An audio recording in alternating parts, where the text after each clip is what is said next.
So we did a video with Justyn's car, which was like one of the first videos on the YouTube channel in like December 2019, I think.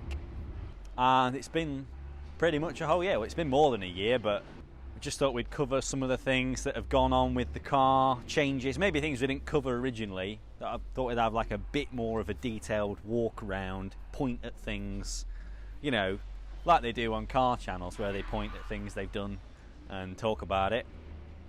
And then probably just talk about like future plans and stuff like that. Obviously Justyn did Time Attack, Run What You Brung round last year, and hopefully going to do the full thing this year, hopefully, if all goes to plan. So yeah, just thought we'd have a chat about that, I guess.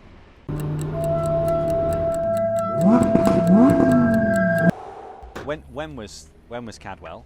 It wasn't Cadwell it failed at, was it? No, it was Snetterton. What we had was, when did we do that video? It was December? Which one? The first video we filmed on your car, it was outside. I believe that was October. And then, The next one how many track days did you complete after that? Many. Before the turbo swap? Oh, well, it was between then and March, wasn't it? So, 4 or 5? And then like full on pre-COVID, we did the turbo swap video, which we have got a load of videos on already. I think 2 videos maybe 3. I can't remember. Because we had like the making of the manifold and then actually like fitting it all. And it's a S252 SXE Borg Warner twin scroll, 425 horsepower, which is, you know, more than enough for a track car. It's, you know, perfectly respectable. It's you know, not going mad and hopefully keeps things reliable. So how many track days have you done since the turbo kit, do you think? Not enough. Not enough. How many? 2, 3? Did 2 track days and then 2 round, well, 1 and a bit rounds of Time Attack. 1 and a bit rounds. What was the first round? Cadwell. Cadwell. Yeah. How did that go? Absolutely brilliantly. Did a 1:43 one, which was my personal best by quite a long shot, and yeah, it was brilliant. I could have gone a lot quicker, but it's me trying to learn the limits, I suppose, of the new setup. Yeah, I guess, because obviously the car for you has always been, you never had a hybrid, did you? It was like a stock KO4.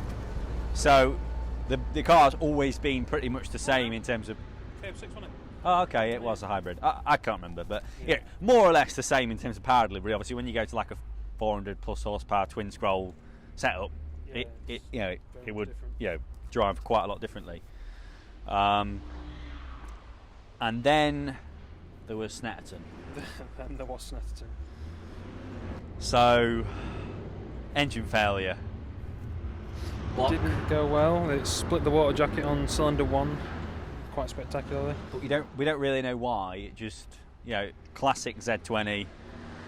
No, it wasn't wedged, to be fair, and I don't know. It was a fair bit of boost behind it. I think it was running 28 psi. Yeah, I think with the Z20 stuff, I mean, I've said so many times, like, I think you either like rod job them, you know, new rings at best and rods, or you don't touch them.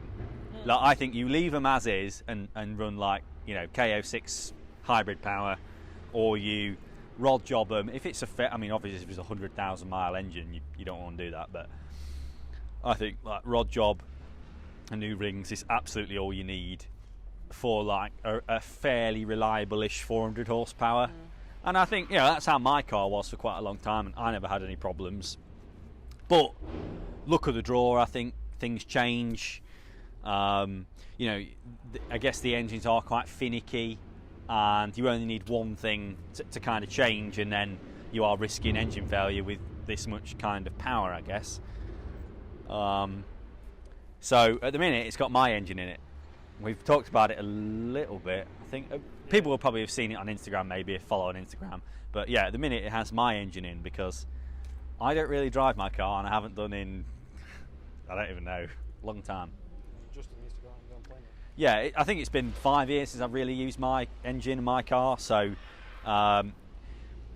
originally, your engine failed and then it was like... It was supposed to be in Donington, wasn't it? Yeah, Donington. This was like pre-lockdown again, like lockdown 3.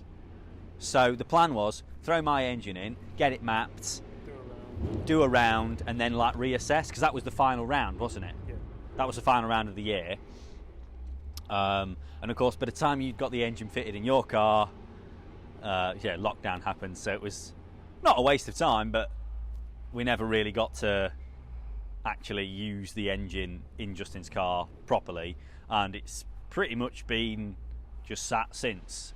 The plan is to leave it like this for most of the year if the engine stays reliable. Obviously, this is an engine I built myself, which again, like, that's kind of the advice I tend to, just rod job, Chinese rod job, cheapest rods you can find, like the cheapest ones. And my engine's got like Piper cams, and yours has got different cams, so it needs mapping again anyway. And the plan is to leave it like that for the majority of the year. And hopefully it stays nicely reliable, and then hopefully we can just take the engine out and put it back in my car. And the plan is actually to do an engine swap.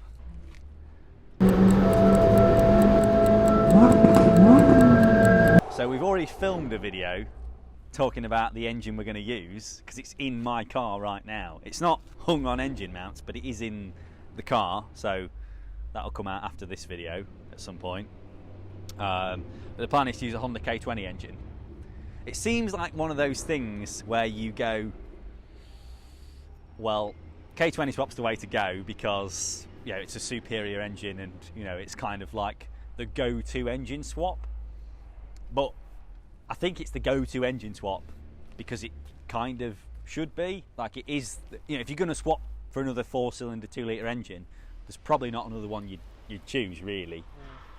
So that's the plan, and hopefully we can we'll cover some of the details in that other video. But and it's definitely one of those things where I'd say it's far more cost effective for you where you technically don't have an engine, because if you've got to buy another Z20 and then build it, it becomes quite costly, whereas you can just take a K20 off the shelf and it's already more capable in terms of power than a Z20 would be. But obviously you've got all of the issue of engine mounts, drive shafts, ECU, and all the plumbing involved. But that's the plan. K20 swapped Astra. I think the thing with it is it's because they will handle so much more power, straight out the box. They've got the limit, obviously, but yeah, everything. Yeah, and it's the aftermarket support, so you can basically get aftermarket everything. I mean, you can basically build a K20 engine just from aftermarket bits, and that makes it a lot easier. Like, because you're now pretty much exclusively using the car just as either a track car or for racing, it does make more sense because reliability is what you want. Reliability is the most important thing, because one issue, what even might be a small issue, ends your track day, ruins your race day. So to me, reliability is key, and I think you are more or less inevitably going to get more reliability from a K20. And that's not to hate on Vauxhalls, it's just you have to look at value for money and reliability, and I think you're going to get that far more from the Honda engine, really.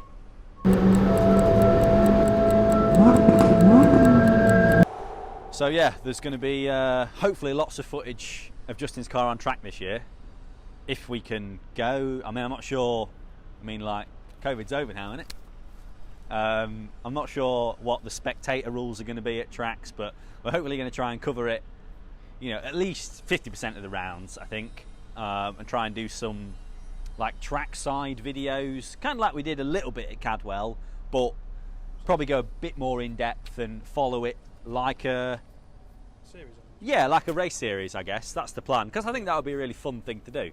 Yeah, we'll hopefully be putting out lots of videos on track stuff this year, and then towards the end of the year, well, hopefully it's just going to be a case of swapping the engine over.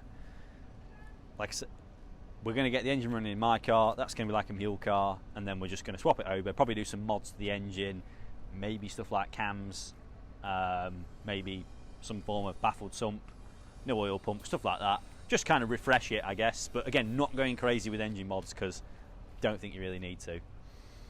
So yeah, if anybody's got any questions about Justyn's car, put it in the comments and I'm sure he'll be happy to answer them, or I will, best I can.